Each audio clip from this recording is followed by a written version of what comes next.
Bir kuni bitta tabib doktorning oldiga bir bemor kelibdi-da, tabibdan so'rabdi.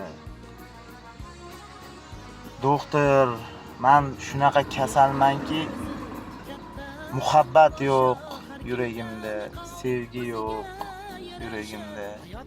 Shunaqa kasalmanki, quvonch yo'q. Hech narsadan ta'sirlanib quvona olmayman. Yana shunaqa nimamanki, kasalmanki, hamma narsaga bee'tiborman. Qo'limni siltaganman, hayotga qiziqish yo'q. Nima qilsam bo'ladi, debdi doktorga. Tashvishlardan zerikkanman, tashvishlarning ichidaman. Tashvishdan qochib tashvishga boraman.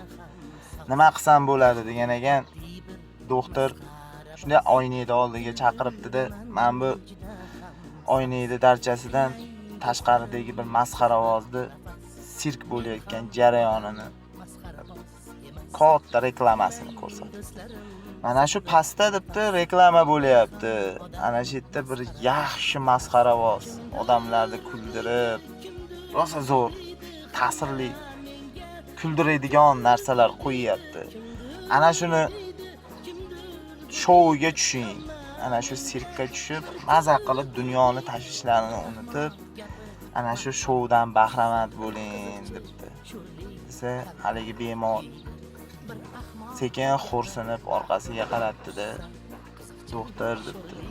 Ana shu reklamadagi masxara ovoz men bo'laman degan ekan. Shuni singari hammamizni birovni kuldirishimiz, birovni ko'nglini olishimiz mumkin, lekin bizni ko'nglimizni olmaydigan topiladimi yo'qmi? Bu Allohga oyon. Xayr. O'sha masxara boz